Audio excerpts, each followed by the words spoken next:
Good morning, everyone. Thank you for coming to our third Reform press conference in as many days. So, look, it's clear Britain is broken. Britain needs reform. Britain is not working. And one of the things that is not working is the enormous accumulation and growth in PIP payments in this country. Now, reform will have sweeping welfare reforms that we will announce in the coming months and years. And you can expect a Nigel Farage Prime Ministership to transform welfare in this country. We're starting by announcing something today with regards to PIP, which staggeringly now accounts for 1% of UK GDP. Not UK public spending, 1% of GDP is being spent on PIP. We are betraying our young people. We'll talk more about that. The caseload, new claimants for under 25s in this country on PIP have tripled in 5 years. So we are betraying our young people. Reassessments are basically not happening anymore. So these young people are being labelled, they're being basically tossed onto a scrap heap for the rest of their lives. There's nothing about that we are remotely willing to accept. So we have some solutions to these problems which we want to talk about today. Before that, I'm going to hand over to Lee Anderson.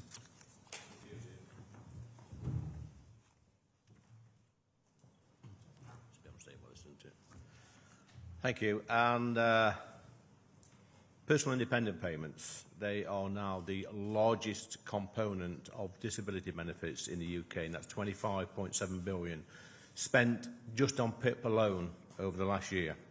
And this is projected to rise to 33.5 billion by 2028. The figures are truly staggering. And a lot of this is actually being driven by the increasing number of claims for mental illness.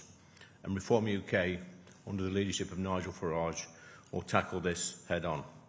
And many of you will have heard about the alarm clock generation from people like Nigel, myself and Zia and Richard. Well, I'm part of that generation, a generation of people who actually got up in the morning listening to their parents' alarm clocks go off. It was the same for me. I used to listen to my dad's alarm clock go off in the morning at 5 o'clock, and he went to do a shift at the local pit. And for me, this was the best education a young man could get. It taught me that if you want to live a good life in a great country, then you must do your bit. You must get up in the morning and go to work for your family, for your community and for your country. And it also taught me that hard work pays. It can provide you with the good things in life. It can also lead to a longer and healthier life, and more importantly, make you feel like you've got a stake in society. I think we all want that. We all want to feel good about ourselves and do our bit for our country. But now we're in a situation where the alarm clock isn't heard as often as it should be. And the alarm clock generation is now being replaced by an anxiety generation.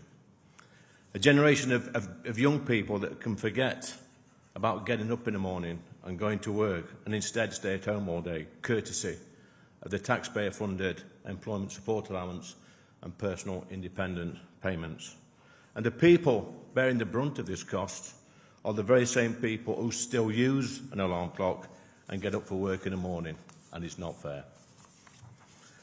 Over 1.4 million people in this country claim PIP for some sort of psychiatric disorder in the UK. A third of those are for mixed anxiety disorders, depressive disorders and anxiety disorders. And the symptoms of these disorders can include persistent worrying, sadness, irritability, difficulty concentrating, and changes in sleep or appetite. Now, who in this room hasn't suffered from any of the above symptoms? Persistent sadness. Tell me about it. I've had persistent sadness since July last year with this awful Labour government. And over the next 4 years, there'll be many more people having persistent sadness and wanting to put a claim in for PIP, but we're going to meet that head on. And we must ask ourselves if the above symptoms justify condemning someone to a life on benefits, because we know that the longer you are on benefits, then the less likely you are to get a job, and you will remain dependent on the state, because we also know that 85% of people on PIP do not work. Remember, if you're in a workless household and on PIP for anxiety, there are also other benefits that household is entitled to, and therefore other costs we must take into consideration, such as universal credit, which covers housing costs, council tax support, and not to mention employment support allowance. And we have the ludicrous situation where we could have two people on PIP in a household, both claiming carers allowance for each other. It's absolute nonsense. As I said earlier, fewer than 1 in 6 people on PIP are in work. It's actually a de facto out-of-work benefit. For many people in this country, PIP is a necessary lifeline to be able to live a dignified life. But for some, sadly, it's an excuse not to go to work. 2 in 3 people on universal credit also claim PIP. Around 1 million are claiming PIP, universal credit, health and housing benefit. If you add the PIP, the universal credit, and the standard, if you add the PIP, universal housing and universal credit, health plus the standard allowance, you can take home up to £2,500 a year, more than someone on national minimum wage after tax and national insurance. That is simply not fair. The cost of the taxpayer runs into the billions and creates a culture within the household that it's okay not to go to work. It's okay to live off the state. And it's okay not to have an alarm clock. Well, it's not okay, and it's not fair. And it's not fair on those people who get up in the morning and go to work and put a shift in. If you're well enough to go to work, then claiming benefits should not be an option. We should all do our bit in this country to ensure that we pay into a system that helps people who are genuinely ill and disabled, rather than throw people on the scrap heap who could and should work. I believe that work is good for your mental health. It gives you a purpose, it provides a wage, it makes you feel part of a team, and it can give you confidence and a sense of pride, and help you to become a role model for your family and your community. And it can also give you friends for life. No tablet, no medication and no therapy can provide any of that. Therefore, a Reform UK government would fully remove those with anxiety disorders, but not serious psychiatric disorders, from PIP eligibility. This would save the Exchequer £3.2 billion per annum based on last year's figures. And we will also ensure that every single assessment is done face to face. Now, some of these figures that we present today, I believe, are quite conservative, because we have to look at the other income-based benefits as we help people go back to work. Some for the first time, by the way. We have 1 million people now out of work, young people out of work in this country, and much of that is being driven by mental health problems. And we cannot and must not allow our young people to be labelled as disabled because they may have the odd bout of anxiety. It's not fair on the taxpayer, and it's not fair on our young people. We are literally throwing them on the scrap heap, and we are forgetting about them. No responsible society would ever do that to its young people. Reform UK are committed to supporting the most vulnerable members of our society, but in order to do so, the able-bodied must put a shift in, go to work and pay their taxes to achieve this. And just think how much money this would actually save the NHS. It would unclog our doctors' surgeries, our GP surgeries. It would save literally billions. We want to live in a fair society which helps keep people in the workplace even when they're going through a difficult time. But at the same time, we must support our weak, our vulnerable and our elderly. That's what civilised societies do, and that's what Reform UK will do. Thank you.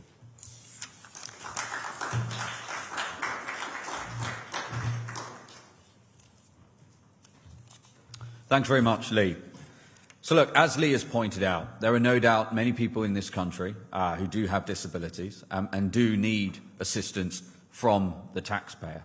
Our proposals continue to protect those people and ensure that they continue to receive those payments. But we have to again look at the extraordinary growth in PIP claims, which are now up to 1,300 per day. That is up from 500 per day in 2019. And one of the points that I want to make about the savings as a result of our proposals is these get bigger and bigger and bigger as you go out, because frankly, like many of the problems that ail this country, the problem compounds and compounds the further one goes out. We know we need to get more people back to work. And so what our proposals are here at Reform are to simultaneously fix the incentives to not work and fix the incentives to get people to work. As Lee pointed out, it is staggering that a household on PIP, Universal Credit Health, Universal Credit Housing and the Standard Allowance get to take home £2,500 more each year than somebody working full-time on the minimum wage. I mean, talk about making work pay. The successive Tory governments and now Labour have made not working literally pay far more than working. And the number of the number of people who are on in such a situation, according to analysis from the Centre for Social Justice, is around about 1 million. Around about 1 million. So this is not a small problem. It's already a big problem, and it is getting bigger. So what are our solutions to this? Well, the first thing, as Lee has talked about, a real focus here are young people in this country, defined as those who are under 25. Another staggering statistic that people in this country should know and understand is that if we're to look at payrolls in this country, if you look at under 25s on payrolls, over the last 5 years, non-EU under 25s has gone up 315%. In that same time, UK citizens under 25 on payrolls have gone down. So you're comparing 315%, and that's just non-EU foreign nationals under 25, compared to a decline for UK citizens in that category. This is a catastrophe. And to compound, let us connect that with PIP, which, as Lee said, is a de facto out-of-work benefit. Fewer than 1 in 6 people receiving PIP are in work. Well, which category, which demographic is growing the fastest in terms of PIP claims? Under 25s, where new claimants have tripled. New claimants have tripled in that same 5-year time period amongst the under 25s. These are the problems that we are trying to solve. So what are we going to do? Firstly, we're going to move everyone back to face-to-face assessments. There is very much a sense of pre-COVID and post-COVID era in all of these problems. You can see this in the data and the charts that our press team have shared with you, some of which are quite astounding and stark. Pre-COVID, the vast majority of assessments for PIP were face-to-face. That was perfectly normal and perfectly standard. Post-COVID, it completely inverted. Almost all of those assessments moved to remote, and that was understandable during the period of COVID itself. But here's the thing, unlike many countries around the world who've done this properly, that hasn't changed. Almost all of the assessments remain remote, and we know from data, from government data, that the success rate of getting onto PIP is meaningfully higher.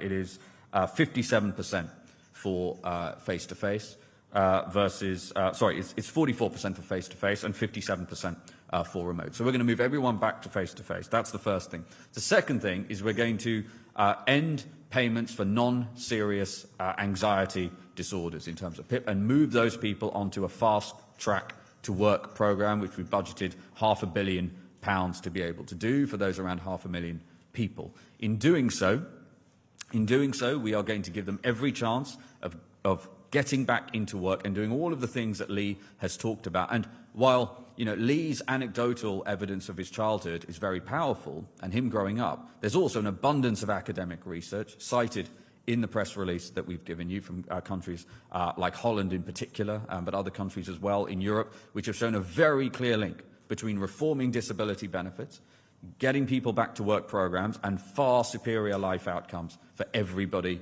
involved. This is a win-win on every front. So those are the three things. We're going to move everybody back to face-to-face and end remote assessments. We're going to end non-serious anxiety disorder payments, and then simultaneously create a fast-track to work program to give those people every chance of getting back to work. How much will this save? Well, by 2029, it will save £9 billion per year, and the cumulative savings over the next 5 years, were these to be enacted now, and with a 12-month transition period baked into their calculations, is north of £30 billion. And that is before one takes into account any positive effects of people actually going back to work. If we were to assume that half of the people who are on those non-serious anxiety disorders were successfully to get back to work, that saving rises to £37 billion over the next 5 years. And again, if you were to look at it 10, 20 years, those numbers compound even more dramatically.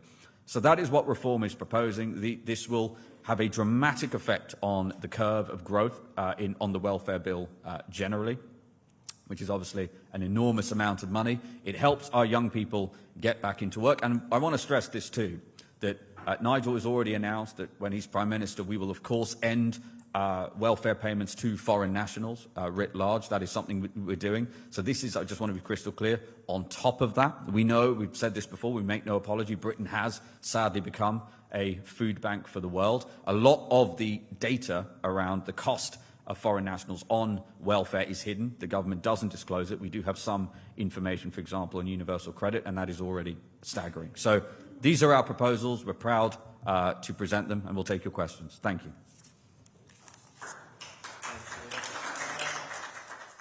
We're going to go first to Layla Natto of the BBC. Hi, Layla.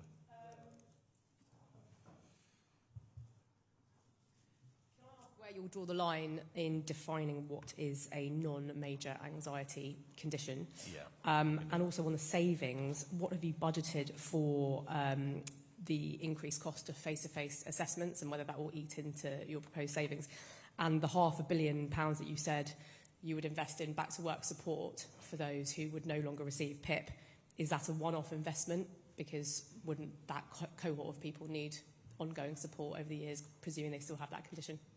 Well, firstly, I'll talk about the illnesses first, Zia, which we would probably disapply are things like schizophrenia, bipolar, PTSD and personality disorder.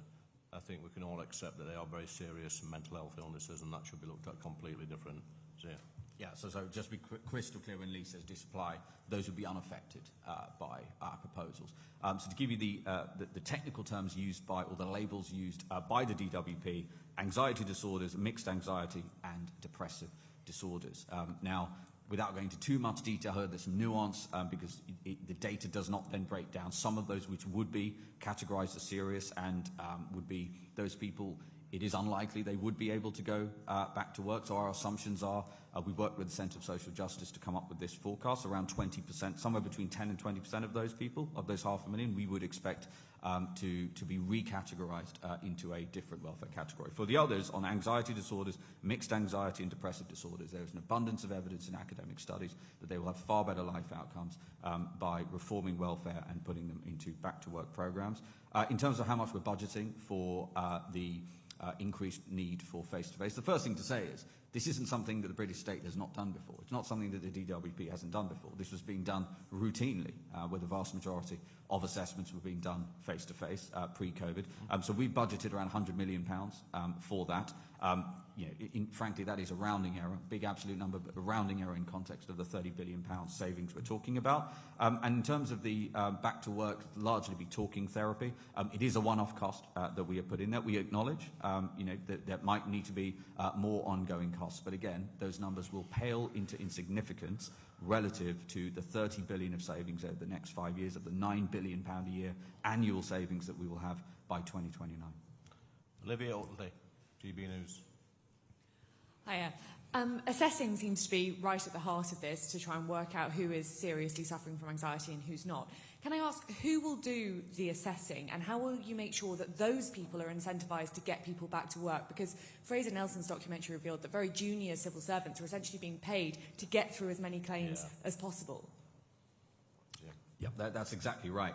So part of our proposals will be to fix the assessment process. So that is one problem. So you've got to look at the incentives for the assessors who, not necessarily universally, but in a lot of cases, probably the majority of cases, are being incentivised on volume, not on perhaps the incentives that we would think about, A, for the life outcomes for the people involved, and for the taxpayer. The nice thing about this in some ways is that those two are very much aligned. The second problem you have is gaming of the system. So incredibly, the assessor handbook is online. Right, you can go and look up, go and watch YouTube videos. I mean, so if you're doing this remotely, it's kind of like doing your driving theory test and having the answers online for you. And so this is not to say, of course, that everybody is gaming the system on PIP. That's obviously not what we're saying. I want to be crystal clear about that. But we know that this is an issue, and I think credit to Fraser for the work that he's done on that. So we will look to reform those. I think on that note, Zia, about gaming the system, we know it happens. Before I came into politics, I worked for Citizens Advice Bureau, and we were the first point of contact, really, for people who wanted to claim PIP or DLA, as it was at the time. And we used to fill the forms out for clients before that application form went in. And I can tell you now, we were gaming the system. It was a competition between the advisor, i.e. the person who was filling the form out, and the DWP. And I could tell you, I know people who work for the CAB that got a 100% hit rate on a benefit form. I could take the fittest man in Ashfield, and we could get them 100% claim on DLA. That's how skillful the advisors were at filling these forms out. It has to stop. Next, we've got Harry Orton of the ITV. Thank you very much. Some of these people claiming PIP will have been out of work for a very long time, and they say that because of their conditions, lots of employers won't take them on. What would you do to ensure that employers are willing to take people on who say they've got very complex needs and have been out of work for a long time, and they won't be very attractive to many employers? Yeah, so on that front, it is actually a really good point. So as part of broader welfare reforms that we will announce, because obviously we haven't talked about universal credit or many other aspects of welfare today, tax breaks for employers will be an important part of that to create the incentive. But we should draw attention to the 500,000 that we're talking about here, the 500,000 people. This is, again, low-level anxiety. So our assessment is that most of these people actually, in many cases, not all of them, just to be crystal clear, but in many, many cases, again, there's an abundance of literature on this, they are absolutely not only able to work, but it would be really good for them to do that. Yes, I think, as I said in my short speech, Harry, I think one of the best medications for minor anxiety problems is a good day at work. You know what? You know, next week, we're going to be walking up to war memorials and placing wreaths to remember our glorious dead. And I'm sure many of them young men back in the day stood in those trenches. They were suffering from anxiety and worrying and scared of what was going to happen to them. But you know what? When that whistle went, they went over, didn't they? And they did it day in, day out. And it's the same as when I worked down the pit. It was dangerous, it was dark, it was dirty. And sometimes we were worried. But the following morning at 5 o'clock, we went back to work again. That was the best medication I've ever had. Yeah. Next, we have Noah from The Sun. Young Noah. Hello, thank you. Today, The Sun launched our Save Our Bets campaign, which is in response to Labour-affiliated think tanks plotting to convince Rachel Reeves of a big tax raid of betting firms. And this industry employs 40,000 people and is also very much beloved by lots of working class people who like a flutter. So, Lee, in your constituency, what sort of impact would this terrible tax raid have? And Zia, I was wondering if you could just spell out a bit what the back to work programme and talking therapies would involve under your programme. I'm sorry, I missed that, Noah, about the tax breaks. Say that again, please. So Rachel Reeves in the Treasury is considering a big tax raid on the gambling industry. Yeah. And how would this impact your constituency, and what's your response to that? Yeah, okay. Well, I don't think it's going to increase the amount of people that walk in the local Ladbrokes in my village, to be honest with you. I'm at a loss as to why Rachel Reeves would actually do this to the already struggling gambling industry. We've already seen people moving online to have their daily bets, going to any of my bookies on the High Street in Ashfield, and they are empty. The only sort of money they are taking is through the machines in the shop, and in fact I think some of the shops just open to put machines in, but more and more people are going online to gamble, and it will definitely not help the people in my constituency who like to have the odd flutter, and I include myself in that.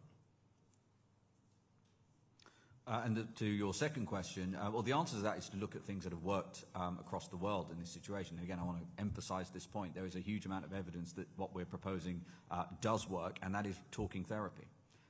These are generally, obviously, not physical conditions.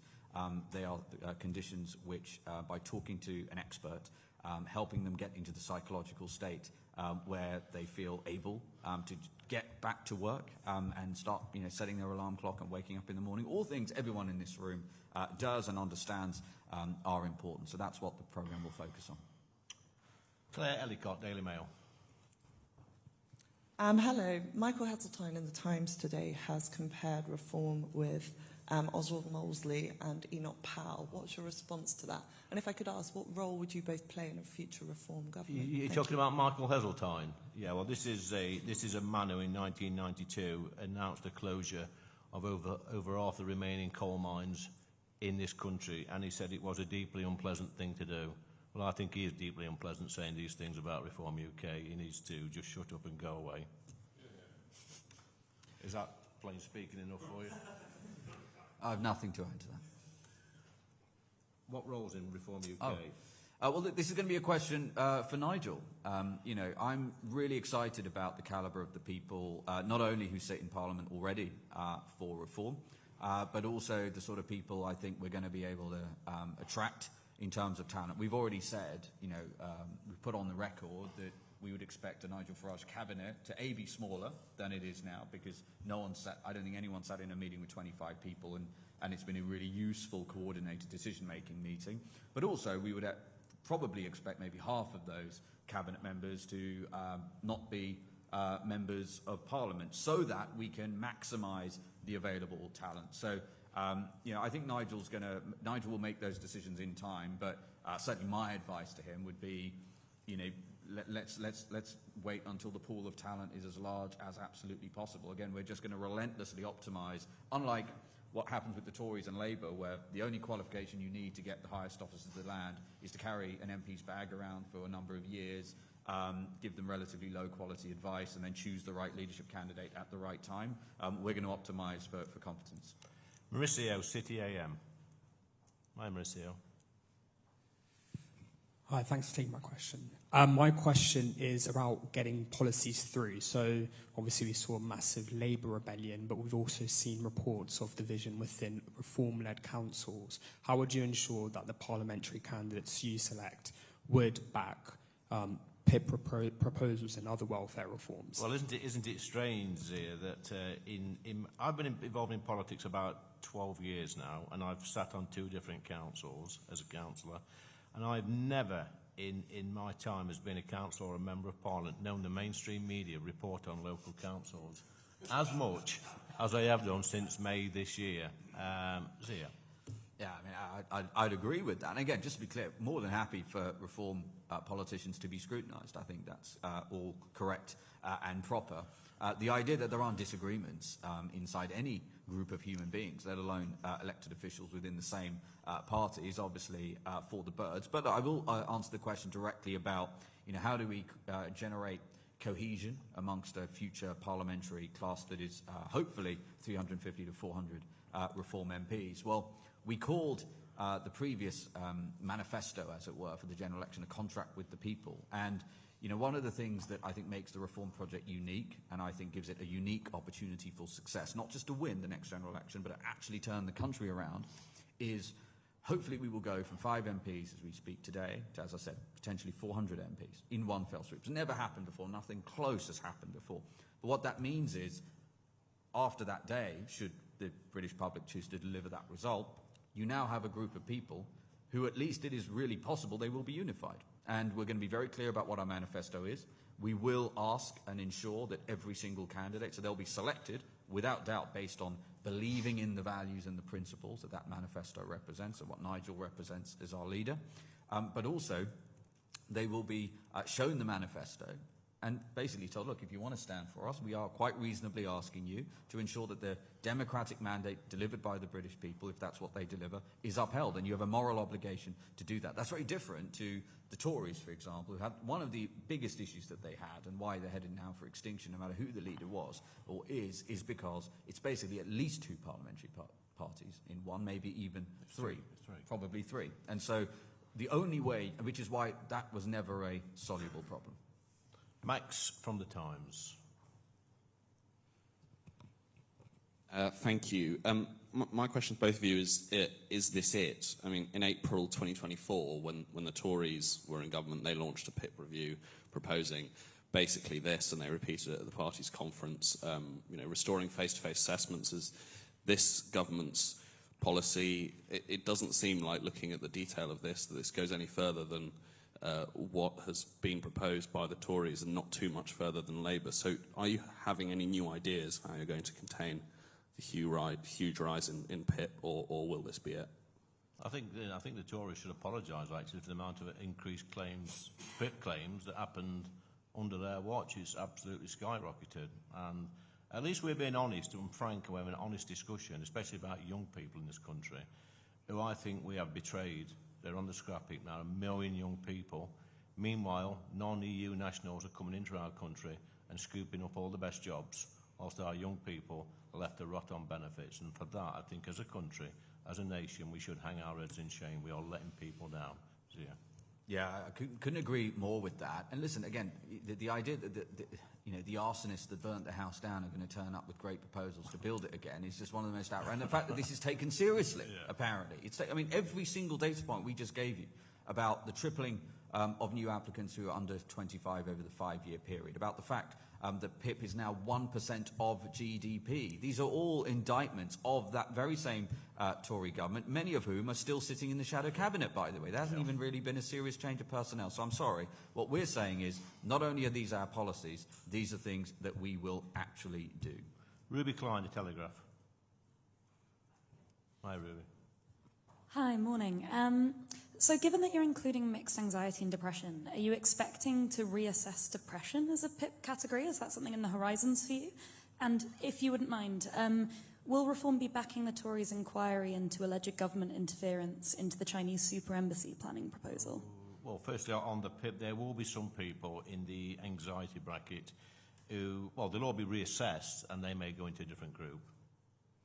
Yeah, and our estimate of that is around 10 to 20%. Again, the data is not exactly transparent to give us perfect analysis on that, but based on CSJ analysis, we think that's a reasonably conservative assumption. Again, the whole point of this is to ensure that those who can and have a real shot of going back to work do, while protecting people who do need taxpayer support. Lee, do you want to answer the question on the... What was the other question? Sorry.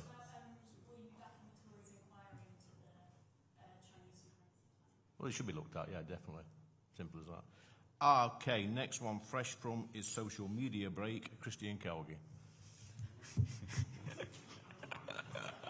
Thank you very much. One number that's set to be even more costly than PIP over the coming years, according to official projections, is the triple lock. So will Reform be coming out with proposed reforms to that, or are you entirely signed up to that for the foreseeable future?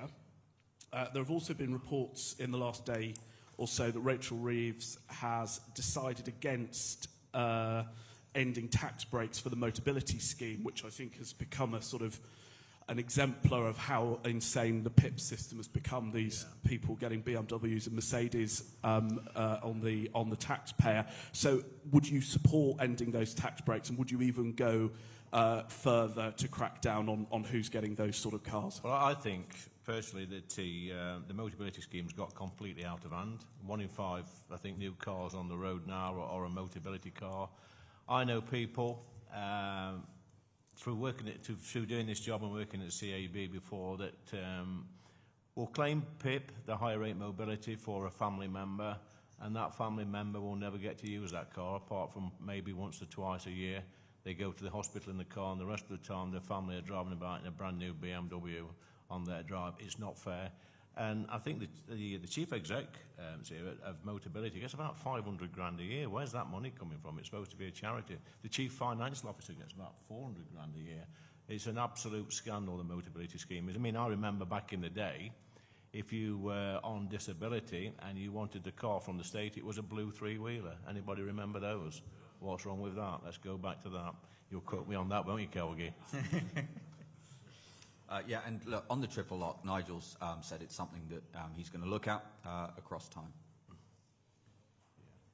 Next one is Martin from Politico. Hi, Martin Alfonso-Larsen from Politico. So the question I have is that YouGov polling in early July, when the government was pushing the welfare reforms, found that 40% of Reform voters were actually opposed to them. Given that these reforms appear to go further, are you worried at all about a big public backlash to your plans? Well, they've not heard our reforms yet, have they? So how can they be against them? I don't think so. But nobody's heard our welfare reforms yet, so how could you be against them? Well, it's not cutting PIP benefits. It's getting people who are able-bodied back to work. You know, the genuine people who are disabled, suffering from some of these things like schizophrenia, bipolar, PTSD, and anxiety and personality disorders, they will be kept on PIP and they will be supported. There's nothing. No, I'm not worried now. What I am worried about is the hard-working British taxpayer who gets up every morning, puts a shift in, and sees his taxes being paid to keep somebody off work. It's not fair. It's not fair on the British public, and we're not having it. Yeah. Nothing to add to that. Next one is Ellie from Guido. Thank you. Zia, yesterday you, alongside Danny Kruger, said you wanted to reduce the size of the civil service. Can you name a specific quango, or department even, that you were looking to scrap to help you do that? And Lee, what is your response to Labour MP Dawn Butler circulating an open letter calling for Sarah Pochen to be formally reprimanded by the Parliamentary Commissioner for Standards over her comments on adverts? Okay, so in terms of the civil service, look, we're taking this extremely seriously, and as much as it wouldn't create a great headline to give you a big number or a department that we're going to scrap or a new one we'd create, we are doing this really seriously. And as Dan put it really eloquently, Danny, he said, look, the first thing we're going to look at is what form needs to be, that this needs to take. And we're going to be very first principles about this, meaning we're going to look at automation, we're going to look at how we can build a British state fit for the 21st century that we can be really, really proud of. And that is going to take some time. We don't have all of the answers yet. I will say this, though. You know, if you look at how much money, the hundreds of billions that go into these quangos, one of the things that the Blair regime basically did was make it very difficult to prize apart the baby and the bathwater. You know, there's no doubt a huge amount of waste in there, way too many layers of management, way too many quasi-autonomous decision-making bodies. But within that, there are actually really important services and money needed for services that people rely on and things that are really important to quality of life for British people, which again goes back to why we've got to be really serious about this. But I promise you, as soon as we got some answers for you, we'll let you know. And on your point, Ellie, about Dawn Butler, she's entitled to do what she wants. We've spoken enough about this week, and Nigel spoke about it, Zia spoke about it, Danny spoke about it, we've all spoken about it this week. So if Dawn Butler wants to do what she wants to do, then she's quite entitled to do it. Simple as that. Final one is Peter from The Guardian. Hi. If I could return to the subject of Monday's press conference. At the press conference, Nigel was speaking about the 5 members of the grooming gangs panel who want Jess Phillips to stay in post. And he was saying that their views should be seen in the context of the fact that they were not survivors of grooming gangs, they were survivors of a different type of sexual abuse. Those 5 survivors have talked to a colleague of mine and said that he's got it completely wrong. They are all victims of Pakistani origin grooming gangs. Some of them have written memoirs about that. And they say the fact that Nigel was basically so casual in what he said, and the fact he didn't check with them and got it wrong, shows that he should say sorry to them, and he should also, it shows he doesn't really have any good ideas as to how grooming gangs inquiries should work. I mean, I'd have loved to have asked Nigel, but he left about 2/3 way through the questions. Would you have any response to that? Do you think Nigel should say sorry to them? Well, I've not spoken personally to the 5 members. I would like to speak to them as well. And if that's the case, then we need to have a proper grown-up adult conversation with these people. As regards to what Nigel has said, that's up to Nigel, but we will speak to him later about that. I had a question as well, Marie from the FT. I think most of my questions have been answered, really, but in terms of, you know, you described some sort of behaviour for people who... Say that again, please, sorry. So earlier you described some sort of behaviour for people who has what you called non-serious anxiety disorders. Yeah. So you said things like, you know, they're not getting up in the morning. Can you just, a bit deeper, explain what other sort of behaviour you would see from people who's suffering from that sort of disorder? Well, no, what we said was the most serious conditions like schizophrenia, bipolar, PTSD and personality disorders, they're the ones that I know, but people with non-serious anxiety disorders, what sort of behaviour would you see on a daily basis with people who suffer from that sort of like disorder? I said in my speech, how many people in this room wake up in the morning worrying about something, or get tired easy, or don't sleep properly? I think that's probably every single person in this room. And what we have to do when we assess these people is make sure this is not just normal, everyday human behaviour, which we all suffer with if it is suffering. It's just a way of life. We all suffer from stress. We all suffer from anxiety. We all worry about stuff. But is that a good enough reason to put a young person on benefits for the rest of their life? I think not. Yeah, and look, I would just add to that, again, aside from, you know, the anecdotal evidence and things that we might feel in our day-to-day lives, the preponderance of academic literature on this subject shows that the best way of people, and again, the term is defined by DWP, anxiety disorders, mixed anxiety and depressive disorders, with the caveat that we appreciate there's a sub-segment there that are serious and would be recategorized. The best thing for them is what we are proposing. Thank you. That's done. Cool. Thanks very much, everyone. Thank you. Thank you very much.